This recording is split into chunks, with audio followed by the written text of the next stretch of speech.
todos, ¿cómo están? Espero que se encuentren muy bien. El día de hoy nos encontramos con Ana Santander, Eduardo Santiago y Rafael Sánchez, junto a su servidora Iris Rubí. Pertenecemos al equipo 6 en la materia de Derecho Constitucional y el día de hoy les traemos un tema muy llamativo. Hablaremos sobre la clasificación de las constituciones.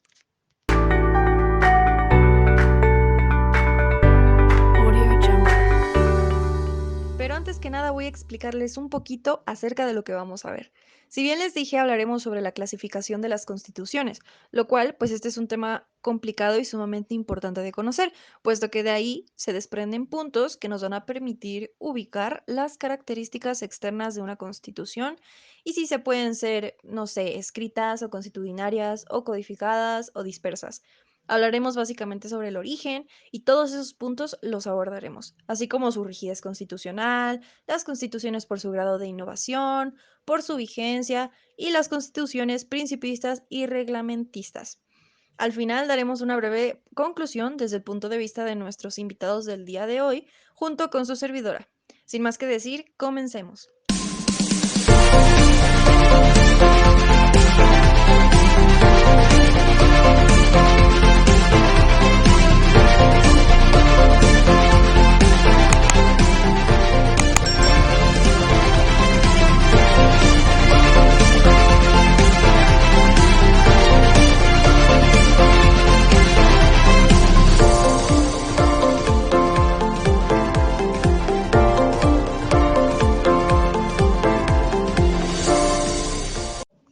Hola, ¿qué tal compañero Eduardo? Es un gusto tenerte por aquí.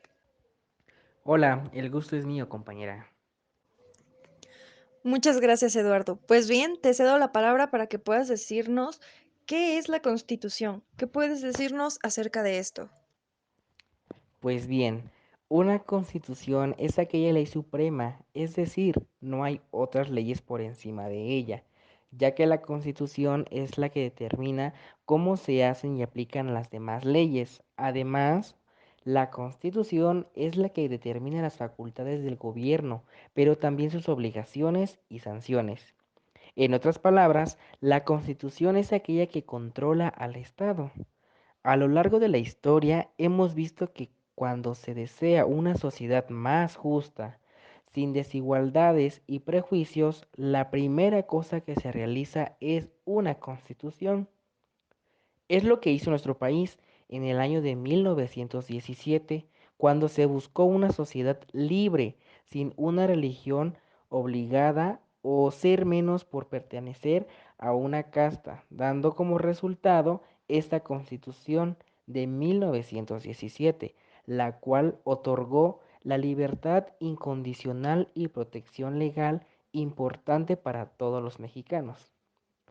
Por eso, una constitución es importante, ya que define las normas del uso del poder, pero también la que defiende nuestros derechos. La manera de cómo la constitución puede controlar el poder son las siguientes. Dividiendo el poder en distintas instituciones en nuestra constitución. El poder se divide en tres poderes del Estado, los cuales son el poder legislativo, el poder ejecutivo y el poder judicial. La Constitución define las facultades de estos poderes, regula las relaciones entre estos, como también garantiza la rotación del poder. Las constituciones también limitan el poder diciendo lo que pueden y lo que no pueden hacer. Las constituciones no solo protegen a la mayoría, sino también puede haber disposiciones especiales para las minorías en relación a su seguridad y participación en el gobierno y a la protección de su identidad, cultura.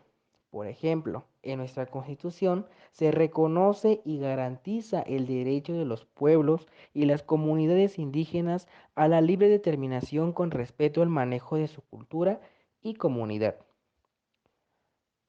Puedo agregar que la Constitución también fomenta un sentimiento de pertenencia nacional, como también en ella se encuentran nuestros valores como nación y nuestra visión del futuro. En efecto, compañero, tienes mucha razón. Qué interesante es saber Todo esto acerca de la Constitución. Y más interesante es saber que apenas vamos empezando. Pues bien, ahora vamos a un siguiente punto, acerca de las constituciones escritas y consuetudinarias.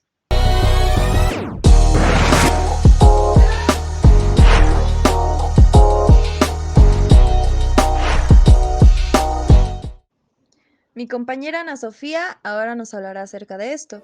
Sé bienvenida y adelante.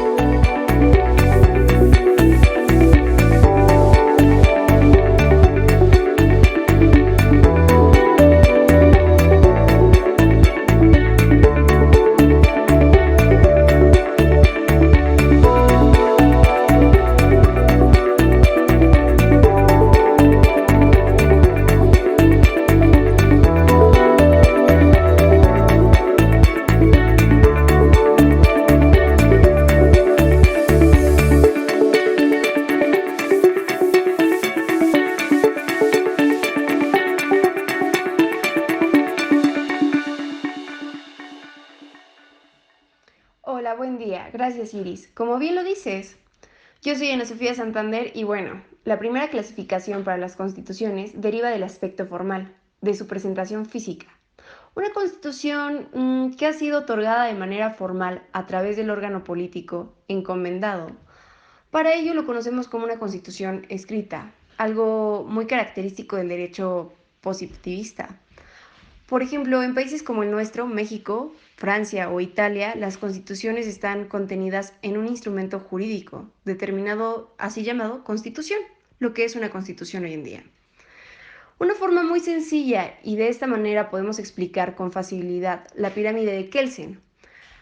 La constitución de nuestro país en su artículo 133 menciona esto, la supremacía constitucional. Así, podemos entender que las leyes emanan de la Constitución, por lo que son secundarias. La Constitución es entonces la Carta Magna y el instrumento normativo de mayor jerarquía y que organiza al Estado. El artículo también eleva el rango constitucional a los tratados internacionales celebrados por el Ejecutivo. Pero esto es tema de otro podcast. Bueno, regresando al tema. Las constituciones, por su formalidad, pues se representan físicamente. Las constituciones escritas vienen en contraste con las constituciones de corte constitucionario, como en la tradición anglosajona, donde el derecho vigente proviene de un sistema de interpretación, algo en inglés que se conoce como case law, y el derecho escrito que mencioné anteriormente es el common law. Concluyendo esta clasificación, tenemos entonces que las constituciones pueden ser un instrumento normativo, explícito, un texto, como en México, que tenemos la Constitución Política de los Estados Unidos Mexicanos, o también pueden ser un sistema de normas integrado por la costumbre, tradición y precedentes judiciales, como es el caso de Reino Unido, donde no existe una ley denominada Constitución. Y bueno, eso es todo lo que logra exponer la idea. Regresamos contigo, Iris. Gracias.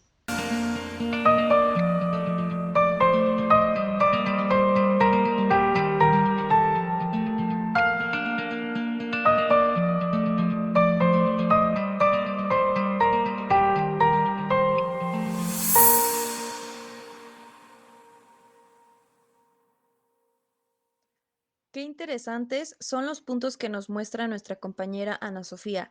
Realmente hablar sobre la Constitución y principalmente sobre la clasificación de esta, pues es un tema bastante amplio, pero sobre todo este punto que nos habla acerca de cómo puede llegar a funcionar de cierto modo las leyes en los lugares, pues es muy interesante. Pero bueno.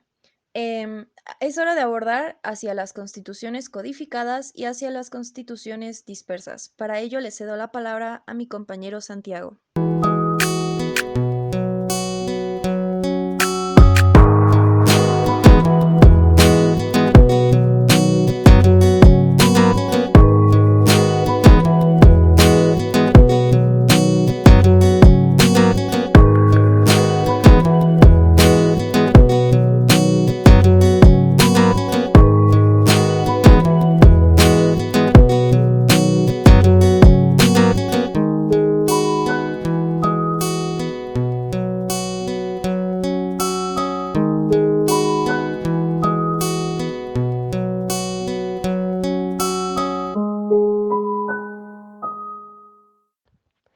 Bien, dándole seguimiento, hablaremos sobre la Constitución codificada y la constitución dispersa. Una constitución codificada es un documento escrito que consagra en un solo texto las reglas más importantes, responsabilidades y poderes de las diferentes instituciones del Estado y su relación con las personas, sus derechos y las libertades. Como su nombre lo indica, son aquellas que están escritas en un volumen o código. Dicho esto, en otras palabras, podemos decir que es la que se encuentra escrita en un solo documento. Un ejemplo de ellas es la Constitución Política de los Estados Unidos Mexicanos y la mayoría de los países hispanoamericanos. Como segundo, las constituciones dispersas son aquellas formuladas sin unidad de sistema. La constitución codificada es aquella sistemática y ordenadamente conformando todo un sistema a través de la ley escrita. En otras palabras, es la que se encuentra en distintos documentos. Por ejemplo, la Constitución Política de Francia. Fíjate, compañero, que es cierto y estos puntos que acabas de abordar, muchas personas simplemente lo dejan de lado, pero realmente nos sirven de mucho. En el caso, por ejemplo, de las codificadas, nos recalca que, pues, podemos aquí ver básicamente más que plasmado nuestros derechos y las libertades que uno tiene como persona. Y pues no solo el simple hecho de saberlo, sino que estén plasmados en un documento. Pero bueno, ahora vamos a pasar al siguiente punto, el cual nos habla acerca de las constituciones por su origen. Y ahora le cederé la palabra a mi compañero Rafael.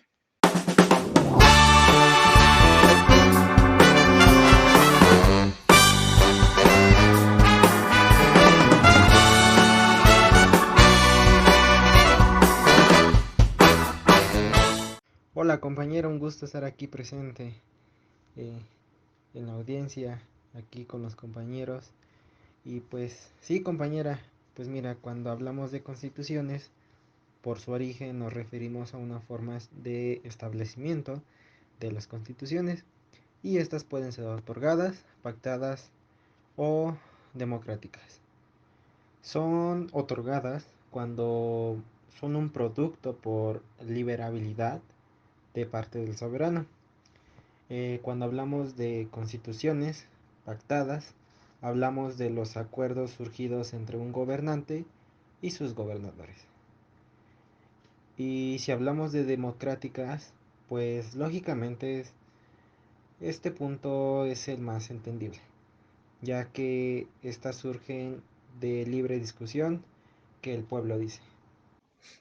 Qué dato tan más curioso el saber que cuando hablamos de constituciones por su origen, como bien lo mencionabas, hablamos sobre una forma de establecimiento, pero nos referimos a 3 formas, mejor dicho, que son las que bien mencionabas, ¿no? Las otorgadas, las pactadas y democráticas. Y todo esto es básicamente el origen, que tienen estos 3 tipos de orígenes.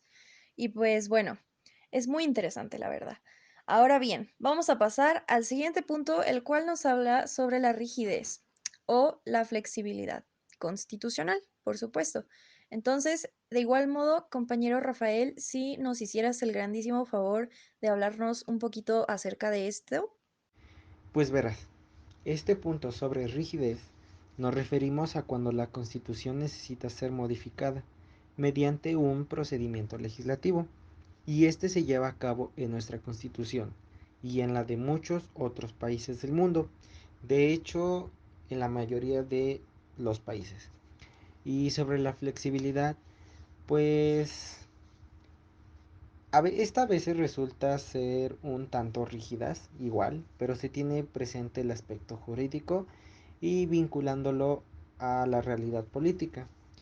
Les voy a comentar un poquito también de la rigidez constitucional, que este es un elemento de que se vale el constituyente para asegurar políticamente el resultado y perdurabilidad de su obra y jurídicamente para establecer la supremacia del texto constitucional sobre otras normas. Estas finalidades em, se buscan alcanzar estableciendo un procedimiento dificultado para modificar válidamente, o sea, en perfecta continuidad jurídica, las disposiciones constitucionales y, en suma, a través de una herramienta procesal, estas intenta asegurar la permanencia efectiva de la Constitución. Esto es lo que la doctrina constitucional ha denominado rigidez constitucional. Sí, por supuesto, compañero. De hecho, como mencionabas, lo que es la parte flexible, pues puede resultar ser rígida, ¿no? Como es el caso de Inglaterra, en donde el peso de la tradición pues es grande, ¿no? Y un largo hábito han hecho muy difícil el cambio de determinados dispositivos constitucionales. Pero como bien mencionaba, siempre hay que tener pues considerado ese aspecto jurídico y pues también la realidad política, para que no nos dejemos engañar por lo que es normativo. Pero bueno, muchas gracias, compañero. Ahora pasaremos al punto de las constituciones por su grado de innovación. Para ello, le cedo la palabra a mi compañero Santiago. Adelante, por favor.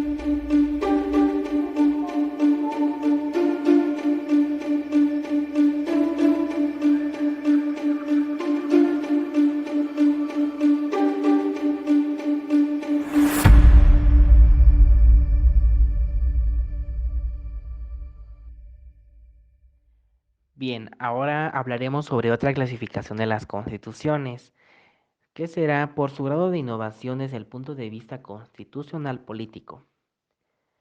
Para ello hablaremos de dos, constituciones originarias y las constituciones derivadas.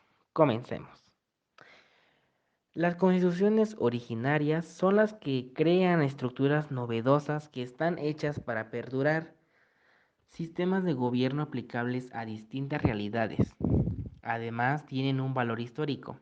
Tales constituciones crearon el parlamentarismo británico, la Constitución norteamericana de 1787, que creó el presidencialismo, la Constitución francesa de 1793, las constituciones napoleónicas que crearon el cesarismo plebiscitario, la Constitución francesa de 1814, que dijo los caracteres de la monarquía constitucional, la Constitución belga de 1831, las constituciones rusas de 1918 y 1924 y la Constitución de China de 1931 y quizá la francesa de 1958. Ahora, para las constituciones derivadas, son constituciones derivadas de las demás. ¿Tuvieron uno de los modelos como inspiración o solo hicieron una adaptación más ingeniosa, como por ejemplo las constituciones de América Latina, simples o copiadas? Qué curioso que haya muchísimas constituciones que pues tienen un valor suprahistórico, o sea, con respecto a las constituciones originarias. Y hablando de las constituciones derivadas, pues es triste que sean básicamente copiadas o calcadas, como bien lo mencionas. Y pues bueno, que estas palabras suenan a lo mejor un tanto feas, entonces pues, como lo mencionas, pues de inspiración, entonces lo vamos a poner así. Pero bueno, pasemos al siguiente punto.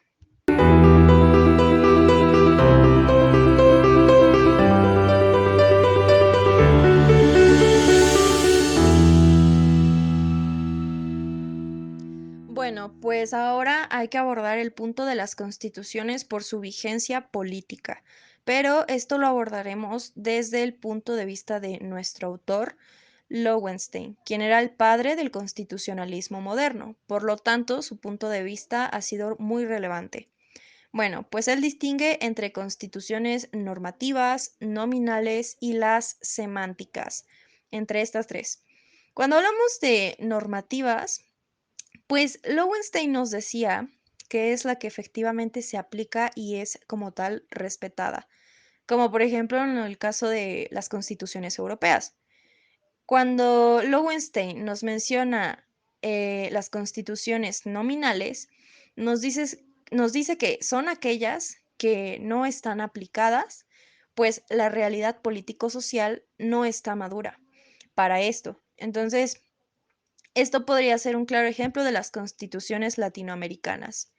Y también, por último, cuando nos dice de las constituciones semánticas, son las que representan solo una formalización de una preexistente situación de poder y que por ende, pues lógicamente tiene eficacia, como por ejemplo la Constitución de Cuba de 1976 y algunos países con regímenes comunistas. Y si bien ya estamos por terminar, ahora vamos con el punto de las constituciones principistas y reglamentaristas. Pero para ello le cederé la palabra a mi compañera Ana. Adelante, por favor. Gracias, Iris.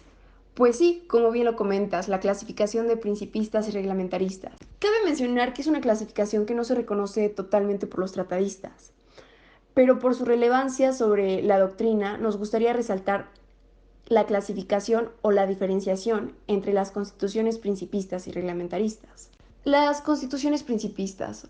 Bueno, pues son textos por lo general cortos, donde no se detallan tantos aspectos sobre la norma. Se establecen más que nada las bases de cómo se va a ejercer el poder público, los valores a resguardarse o el rol de los ciudadanos. También cabe destacar que las constituciones principistas dejan mucho campo para interpretarse o desarrollarse por leyes secundarias. Un ejemplo, bajo mi consideración, es la Constitución de los Estados Unidos de América. Incluso me atrevo a decir que es una constitución principista. Es por su naturaleza, que es más rígida que una reglamentarista. Y bueno, llegamos a las constituciones reglamentaristas, que son más largas y detalladas. Son aquellas que saturan el texto. Es más, me atrevo a poner de ejemplo la Constitución mexicana, que está muy saturada, pues detalla cuestiones sobre la operación de empresas productivas del Estado o el proceso de revocación de mandato. Por ejemplo, estos procesos y reglamentaciones corresponden, en mi opinión, a las leyes secundarias. El texto constitucional debería ser más amigable con los ciudadanos comunes para que cumplan un mejor papel de determinado rol social. También considero que estas constituciones son más flexibles, pues se deben adaptar al cambio constante de la sociedad y al entorno político, contemporáneo, claramente. Como conclusión y en resumen, una constitución principista es breve y se expone de manera general al orden del Estado y el rol de los ciudadanos. Las leyes secundarias desarrollan e interpretan sus disposiciones. Por el contrario, una constitución reglamentarista es más extensa y detallada en preceptos que, si bien podrían incorporarse al ordenamiento jurídico a través de una legislación secundaria. Y creo que eso es todo de mi parte sobre las constituciones principistas y reglamentaristas. Gracias, Iris.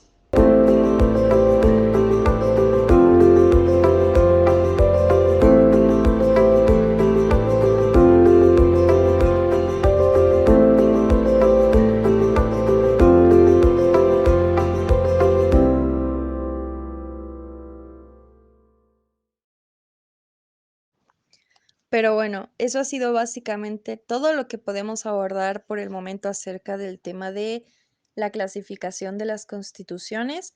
Realmente hablar sobre la constitución es un tema bastante amplio, pero esta simplemente ha sido una rama y la rama es la clasificación. Pero de esta, pues hay que tener en cuenta que desprenden muchos puntos, muchas clasificaciones, muchos puntos que se abordan. Entonces, em, creo que lo que más podemos recalcar y concluir, sobre todo, es que la clasificación de las constituciones nos permite ver más a fondo realmente lo que los ciudadanos pueden tener en convivencia o esa comunicación, ya sea positiva o negativa, con su gobierno, ¿no? Cuando hablamos de esto, pues nos referimos a que si hay esa democracia que pues el pueblo y también el gobierno deberían de tener y no solo deberían de tener, sino que también pues tienen y quieren y se necesita tener. Entonces, creo que esos puntos son los que se abordan sobre todo. para poder identificar los derechos que también uno tiene como persona, como ciudadano y también como sociedad. Y pues de igual modo, remarcar que cuáles son nuestras libertades, básicamente. Entonces, pues creo que todo esto, pues depende también del país, o sea, del país, porque abordamos muchísimos lugares, muchas constituciones de muchos lugares. Entonces, es importante saber si el país está avanzando en esa parte, en la parte de las leyes, de la protección de los derechos de las personas. Pero bueno, eso ha sido como tal todo. El equipo se despide y de antemano da las gracias. Hasta luego. Gracias Iris por invitarme a este evento donde pude participar, dar a conocer mis ideas. Eh, Compañera Ana, igual muchas gracias. Compañero Eduardo, eh, tienes unas palabras que decir, adelante. Y pues yo me retiro. Muchas gracias, profesora. Hasta luego y que pasen un buen día. Y bueno, agradezco de tu tiempo, Iris, agradezco de tu tiempo, compañero Eduardo, compañero Rafael, y gracias, maestra, por la actividad. Espero sea de su agrado para usted y para mis compañeros. Hasta luego y un saludo cordial. Gracias, hasta luego.